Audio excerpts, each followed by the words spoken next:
Seha was born with exceptional power, and from a young age the adults around expected great things from him. However, the lad's peers saw him as a freak, so they teased and shunned him. 18 years ago, humanity faced extinction when monsters called Dimensionals appeared from another realm. Initially, humans didn't have the weapons effective enough to defeat these mysterious monsters. One day, people with a new type of psychic ability called phase power appeared. With these skills, they began to defeat the monsters and close the dimension gates they came from. These individuals are officially called closers and work for the Union organization. Currently, Sylvie gives a speech to her classmates at the Union Youth Training Program graduation. She finished first in the class, so she is given this honor. As part of her excellent performance, she is made the captain of Team Black Lambs, so the girl heads out to meet some of her teammates. She ambushes Seha, who walks while enjoying his handheld game. Sylvie introduces herself and her position. However, Seha is not interested and tells her to get out of his way as he pushes past her. She pleads for him to wait, but he carries on walking. He's aware that she wants him to become a closer, but he reveals that he already got a call from Kim and refused the offer because he doesn't see any reason to do such a job. Sylvie makes it clear that the Black Lambs group are not a training team. They are the first underage team created to participate in real combat. This is testament to the skills of the members chosen. Seha points out that this doesn't matter, because they will have to serve as part of the Union force when they are adults anyway. So he wants to enjoy a normal life for as long as possible. Sylvie is confused because she thought that those with phase powers had a strong urge to protect humanity. Seha lets her know again that he is not interested in such sentiment, and he finds phase powers boring. The girl tries to make him feel guilty for delaying his duty. Seha gets triggered when she calls him a spoiled and self-centered kid. The statement brings back some of his painful memories. He holds Sylvie and states that she knows nothing about him to make such comments, so he walks off annoyed. Later that night, a former scientist from Union called Kalbach appears from a dimension gate and places a timed device near a power station. He is sure that humanity will have salvation if his experiments are successful. Kalbach became a half-monster during a failed unsanctioned experiment. He also met some high-ranking Dimensionals called the Master and became affiliated with their nameless legion after hearing their plans. The following day, Sylvie reports in at her Union branch. She is greeted by Kim, the team's manager, and Bitna, their technical support. Sylvie gets excited when she sees the virtual training program she's to test. Bitna lets her know that it is the latest model. Kim is a little disappointed that they don't have enough agents on their team to take full advantage of such equipment. As she discusses her failure to recruit Seha, it is revealed that he is the son of the legendary closer heroine who fought in the Dimensional War. Kim also highlights Seha's difficult childhood, which clues Sylvie as to why he got so upset with her statement. This makes her feel guilty. She is ordered to enter the virtual training program. Bitna checks her vitals and makes sure that all the connections are complete. Sylvie finds herself in the virtual world and is determined to showcase her skills. Unfortunately for her, the device that Kalbach planted activates, which opens a dimension gate. Monsters with swords pass through and start to attack the equipment. This causes a power outage at the Union branch. Bitna starts to panic when the backup power supply also fails because she is locked out of the virtual program as an emergency protocol. Sylvie's consciousness will be negatively impacted if they don't get the system back online. During that interim, the monsters are running rampant like some troublesome toddlers. Kim tries to call for special backup, but they are busy, so they will not be able to make it to the station in time. The manager remembers that Seha lives near the power station and calls Ran from the Union transportation team to get to him. Kim then rings Seha to inform him of the severity of the emergency and begs for his help. He is reluctant till the manager promises to never contact him again if he helps them. Ran is already at his doorstep before he can end his call. She picks him on the back of her motorbike, but he almost falls off as she races through the streets to their destination. The lad vomits as soon as they arrive. Ran points to the army of monsters destroying the power station and lobs a gun sword at him to deal with them. Seha catches it and wastes no time as he dashes in, cutting down the monsters with ease. He finishes them off with a very potent phase-powered downward attack. He heads to the Union branch after the battle, where he's thanked by Kim and hyped up by Bitna. They are sad that he will not be joining the team since he is so skilled. The manager makes a final plea for him to join. He only agrees if he's allowed to quit when he's no longer interested. Kim is happy with that arrangement, but their attention is taken when Sylvie regains consciousness. She is told that Seha saved her from being trapped inside the program. This prompts the team captain to thank him. They have a meeting after Sylvie recovers where details about their team's objectives are given. It turns to a big fight between the captain and Seha because the lad is playing his games instead of listening to their manager. One night, Sylvie is woken up when she has a nightmare about the monster attack that ripped her away from her parents. Tears fill her eyes as she clutches onto her family's necklace. But this is short-lived when breaking news comes in about an explosion that occurred in the city. The captain switches to different channels which give more information. Some survivors describe how a monster appeared after the explosion and express their hope that Union can deal with this issue. Sylvie makes her way to HQ where she sees a note from Bitna informing her that the training machine is in perfect working order. She enters the lab where Seha is taking a break from his session in the simulation. He sips on his drink and points to the screen. They have a new member of the team called Yuri, who is currently in the training program. She clears a very hard stage with ease, and Kim is impressed with how quickly she has learned to fight. Bitna reveals that Yuri scores the highest among her peers. Seha still finds it hard to believe that she only awakened her phase power a year ago. Kim discloses that Yuri won the national kendo tournament before her abilities manifested. They all watch on as she defeats the next level of monsters with well-placed shots and cuts with her katana handgun combo. Sylvie watches in awe and admits that there was no one this good in the academy. The captain is happy that they have added such a reliable member to their team. Yuri exits the simulation, hoping that she performed well. She recognizes Seha because their classes are next to each other's. The girl hopes that they can get along and work well as a team. Yuri then turns her attention to Sylvie and comments on how pretty she is. Kim cuts her introduction short and commends her on her performance during the virtual training. The newcomer hopes that she becomes an official high-level agent so that she can enjoy the perks like a free house and good wages. The manager assures her that she will get all of that in good time. Sylvie enters the virtual trainer next and showcases her telekinesis powers. Kim remarks on improvements and hopes that her and Yuri can be friends. After the session, Sylvie walks home thinking about the possibility of her and the newcomer being friends. She bumps into Yuri, who is struggling with her bags as she comes out of a grocery store, but Sylvie helps her by taking some of the bags. As they walk, Yuri discloses how she had to retire competing in kendo when she awakened her power. But getting the opportunity to become a closer is exciting. Her parents were worried, but she managed to convince them that she will be fine. Sylvie notices that the newcomer has equipped some controllers that help her regulate and train her phase power. Yuri wanted to watch Sylvie train in the simulator, but she had to leave to get the ingredients to make dinner for her siblings. She invites the team captain to join her for the meal. Sylvie blushes and accepts the offer. They arrive at Yuri's apartment where her younger brothers rush to greet their sister. She politely asks the captain to look after the boys while she cooks. Sylvie thinks that they are cautious because of her eye and hair color. She also looks around the apartment to get more information about the family. She notes that there are 5 members and the parents look young. She quickly realizes that the kids were not cautious about her, but rather planning on how to bamboozle her with their antics. They run around the house till one of them trips, but Sylvie stops him from falling by using her telekinesis to make him float. The other boy wants to join his brother, so she makes him float too.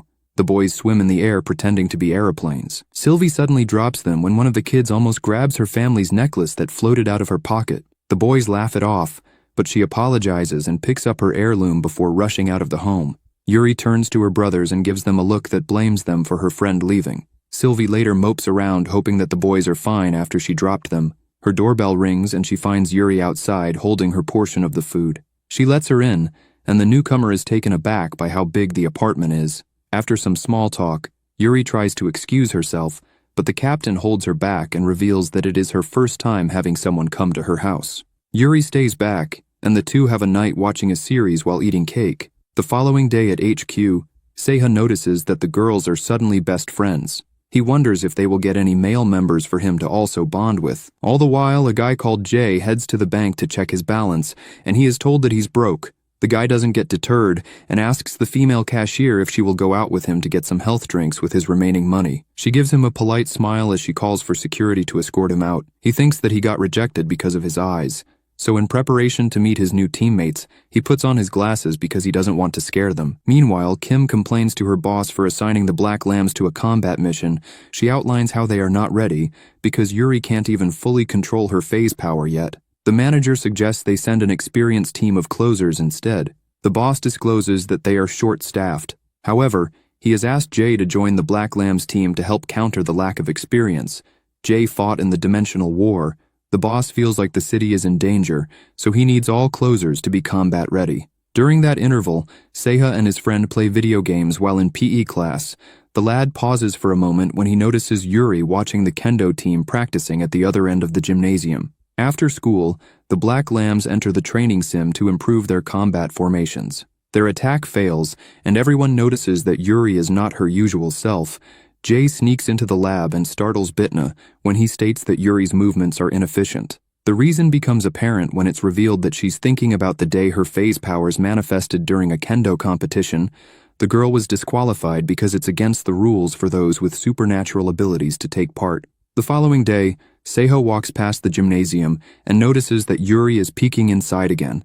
He gets her attention and offers her one of his chocolate lollies. The two sit at one of the campus benches where Seha discloses that he knows that her mistake in their last training session was due to her thinking about kendo and how much she misses it. He advises her to forget how her life was before unlocking her power, otherwise it will just hold her back. She ponders on his statement for a moment and thanks him before excusing herself. Jay overheard the conversation and tells Seha that he should not have spoken to Yuri like that because he just broke her heart. Seha is more confused as to who this strange mofo is, but he informs the stranger that all he did was tell her the truth. Jay feels like he will only understand how Yuri truly feels if he also experienced kendo.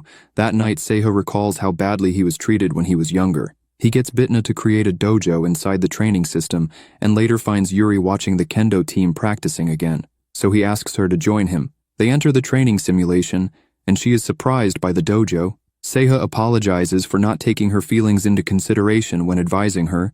Yuri blushes at the gesture. They can face each other in a kendo match since they are both phase users.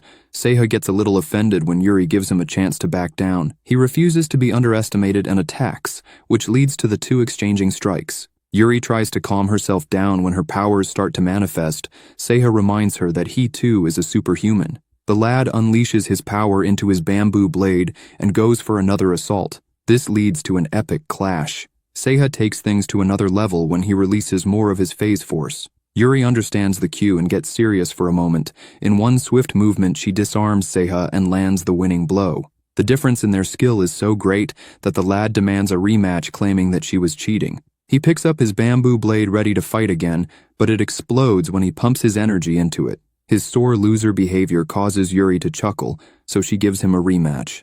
The other members of Black Lamb gather to watch the fight. After the training session, Jay is formally introduced as the latest member of the team. He will also be their mentor on the battlefield. Seha is surprised to see him since they already had an encounter. Jay has a little medical emergency. As the others introduce themselves, he reveals that he needs fruit juice to recover.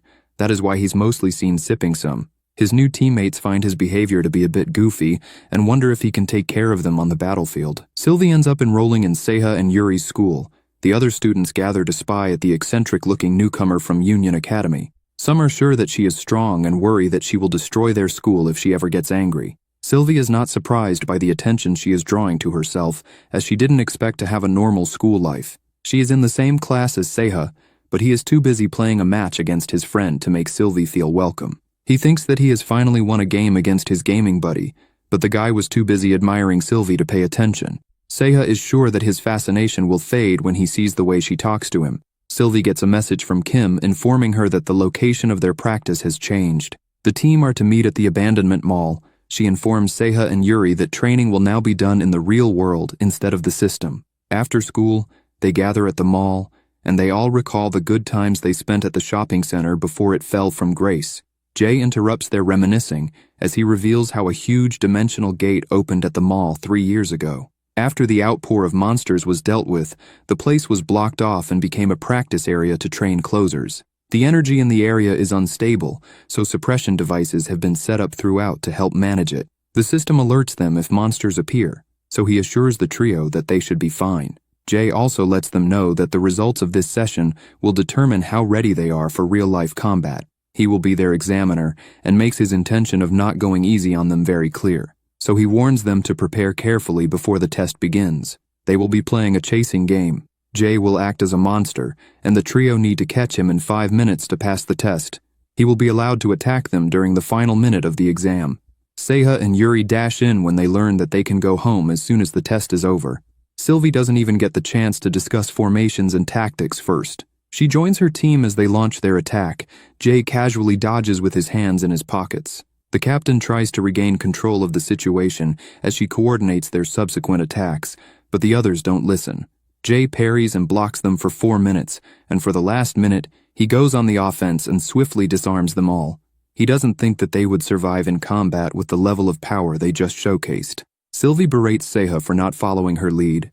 Yuri is also told off when she tries to calm down their captain. There is some time left before the end of the test, so Jay gestures for them to finish up. They finally work as a team and almost land a combination attack on Jay. The mentor is forced to kick the fireball to prevent it from exploding near them. It brings down debris and crushes some of the suppression devices. Jay uses this unpredictable situation to show how the simulation doesn't fully prepare closers for real battle. He then proceeds to give each team member constructive criticism on their strengths and weaknesses. He concludes that they are not ready for real combat. As the team try to process this reality, the system alerts them that a dimensional gate has opened. It also tells them that a B-rank monster has emerged. Jay gives the order for them to evacuate, but Sylvie points out that this higher-tier monster could have the ability to summon lower-ranked creatures through the gate. It could easily cause a disaster if they don't stop it before it gets out, so she suggests that they eliminate it. Jay agrees with her analysis and asks her what her plan is. She quickly learned from her failure during the test and gives clear orders to Seiha and Yuri for them not to allow the creature to leave them all. Jay will then lure it to the center of the area where they will finish it off. Everyone goes on their way after hearing the plan. Seiha starts the assault by smacking down the monster with a swing of his sword. Yuri also lands her attack and Jay lures it to the center. He pins it down with a powerful punch, but the B-rank monster recovers and opens gates to summon some support. However, Sylvie defeats the monster by dropping a bus on it using her abilities. Jay is impressed with her improvement and feels like she can be an excellent leader in the future. The team decide to go out to celebrate their first victory. Later, Kim gets word that Black Lambs are going to be part of their first combat mission, which is also top secret. They have been put in charge of handling an area by themselves. The manager is worried that they will have to deal with an unknown monster. Jay assures Kim that everything will be fine because the young members of the team are capable. The following day at school, Yuri gets excited that they have officially become closers because they have been issued their uniforms. She makes Seiha's friend take a picture of them to commemorate the day. All the while, Misteltein, who is one of Union's rising stars, has been assigned to the Black Lambs. He gets briefed on the devices that open dimensional gates as he flies into the country. The lad concludes that the devices are not man-made.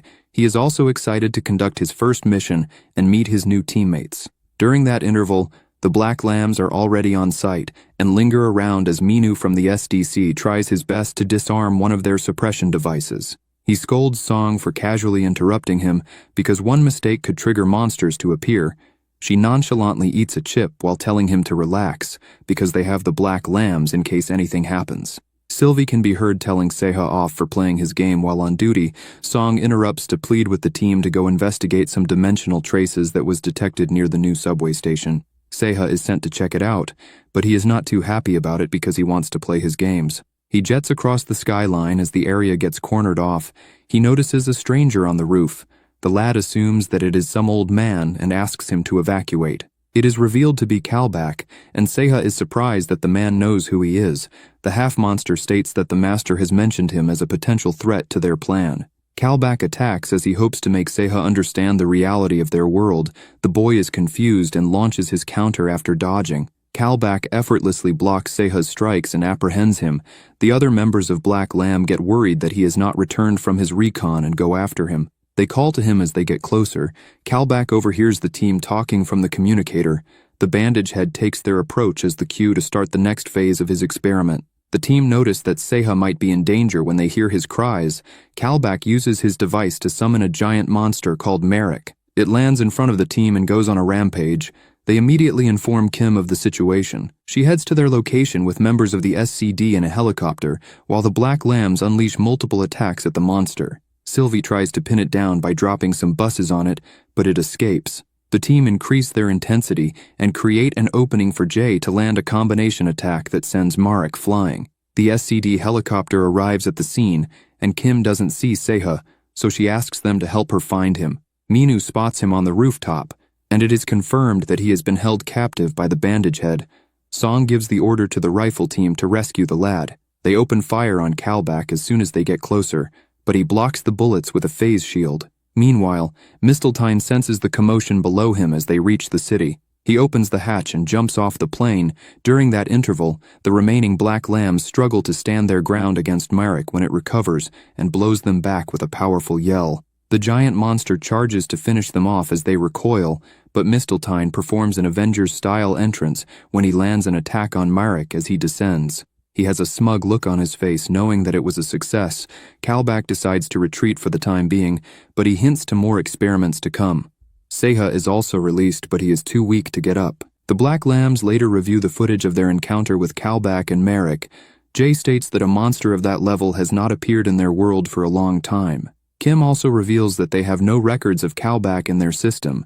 After the meeting, the manager worries about such young people facing monsters, but Jay assures her that he will put his life on the line to guarantee his youthful teammates are safe. All the while, the area that Marek is expected to appear next has been pinpointed. The SDC will set up blockages around the area. A second defensive line to cover Misteltein will also be created, as he is the main closer who will deal with the monster. Giant suppression devices have also been set up around to help further neutralize the power of the gate. The remaining members of the team are tasked with protecting the suppression device. Sylvie looked over the mission brief and feels like it would be better if they try to defeat Marek instead of trying to close the dimension gate it's predicted to come out from. She doesn't think that their suppression devices can keep the monster from appearing. Kim acknowledges her concerns but wants them to stick to the mission objective. Seha gets annoyed that better measures are not being taken to deal with Kalbak. Jay calms him down and promises the lad that they will investigate the bandage face later. Seha storms off, prompting Kim to dismiss everyone to their positions. The area is evacuated as the officers set up their equipment. The suppression devices are all activated. Yuri gets hyped that she gets to protect such an important device. Seha is in the exact opposite mood as he plays his game with his back to his machine. The team have a little chat across the intercom before things get serious. The suppressors work overtime to keep the dimensional gate closed. This causes the power to go out in the surrounding buildings. Misteltein remarks on how it's a good night to hunt as the suppressors fail to prevent the gate from opening. Everyone is stunned as an even bigger Marek wants to break free. Misteltein takes the lead and lands a combination of attacks that allows Kim to send the suppressors into overdrive. This neutralizes the gate, forcing the monster to retreat. The human's victory is short-lived when Kalbak makes an appearance.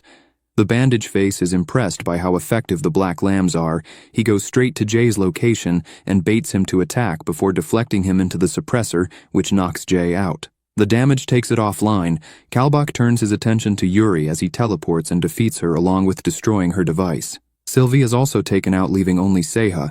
The lad stands on high alert and manages to exchange a few blows with Kalbak when he pops up in his area. Seha demands the bandage face to identify himself, as well as how he was able to slip through their defenses. Kim orders Seha to escape, but he doesn't listen, leading to Kalbak getting the upper hand as he takes all suppressors offline. The gate begins to open again as a result. Marek jumps out and knocks Misteltein down with a surprise attack. The officers of the SDC shoot at the rampaging monster, giving Misteltein just enough time to put up his guard to protect himself from Marek's vicious attacks.